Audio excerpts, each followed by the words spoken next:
Bonjour aux internautes qui nous suivent de plus en plus nombreux. Aujourd'hui, nous recevons Vincent Le Faucheur, avocat au barreau de Paris. Bonjour. Bonjour. Alors, quelles sont vos spécialités? Spécialisé en droit social, et plus particulièrement sur les questions liées aux prêts de main-d'œuvre, travail temporaire, portage salarial, travail temps partagé. D'accord, très bien. Vous exercez depuis un moment? Plus d'une vingtaine d'années, auprès d'une clientèle essentiellement de PME. Très bien. Pourquoi le droit social? Alors, j'aime traditionnellement avoir la main dans le cambouis. C'est vrai que c'est une matière qui est très en prise avec les problématiques économiques et sociales, donc ça m'a tout de suite effectivement séduit. D'accord. On est dans un monde qui est en changement. Quelles seraient selon vous les mutations juridiques les plus importantes? Alors, on sent bien une tendance de fond, c'est tendance de fond du législateur français ou du législateur communautaire européen, de vouloir un petit peu corriger toutes les anomalies d'un marché de l'emploi assez flexible, comme par exemple le détachement, je dirais, intracommunautaire, comme les risques professionnels, comme la lutte contre le travail dissimulé, etc. Alors attention, parce que ça part toujours d'un bon sentiment, de corriger toutes ces anomalies. Le problème, c'est qu'on finit par alourdir considérablement et anormalement, de manière anormale, pardon, je dirais, les contraintes et les obligations des entreprises. On l'a bien vu sur la pénibilité, ça part là aussi d'un bon sentiment. Le problème, c'est qu'on a poussé le curseur probablement beaucoup trop loin, et en imposant à des entreprises françaises des règles que nos propres concurrents, y compris au sein de l'Union européenne, n'ont pas. Et je crains fort que ça puisse obérer la compétitivité de nos entreprises. Oui. Alors vous dites que ça part d'un bon sentiment, mais quelle est la place de l'humain dans le code du travail? Le code du travail français, la place de l'humain, l'humain est omniprésent dans le droit du travail. C'est tout l'objet même du droit du travail.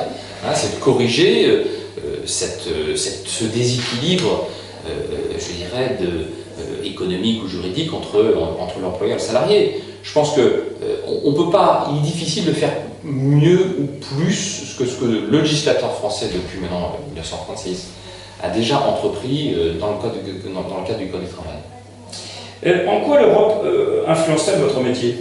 Alors c'est en permanence, on le voit bien, que ce soit je dirais les textes communautaires qui sont adoptés ou que ce soit la jurisprudence communautaire. Je prends un exemple, les droits à congés payés. Le législateur français a modifié les règles de calcul des congés payés en 2012 à la suite d'une décision de la Cour de justice des communautés européennes qui a épinglé l'État britannique pour un défaut de conformité de sa législation sur donc les congés payés par rapport au droit communautaire. Et le législateur français s'est immédiatement corrigé le tir, puisqu'on était nous-mêmes concernés. Donc voilà un exemple très concret dans l'influence. Voilà, exactement. Ouais. Est-ce que vous diriez que l'Europe est un atout pour le droit social français? C'est pas en soi une nuisance.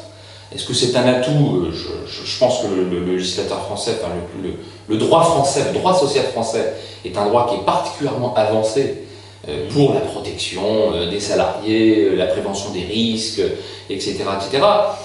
Je doute fort que l'Europe aille au-delà de nos propres exigences. Elle fixe un cadre réglementaire peut-être un peu plus rigide pour des entreprises, enfin pour des États, pardon, dont la législation est peut-être en deçà de nos propres standards. D'accord. Et donc si on devait améliorer les conditions de travail en Europe, quelles seraient selon vous les priorités? Alors, si je me place d'un côté franco-français, je pense qu'on a là aussi, passez-moi l'expression, fait un peu le plein. Ouais. On a mis en place toute une série de politiques, de cadres réglementaires, je dirais, particulièrement novateurs, avec des standards quand même particulièrement élevés. Par contre, je crains fort que certains de nos voisins n'aient pas les mêmes standards, ce qui crée parfois une forme de dumping social au sein même de notre espace européen.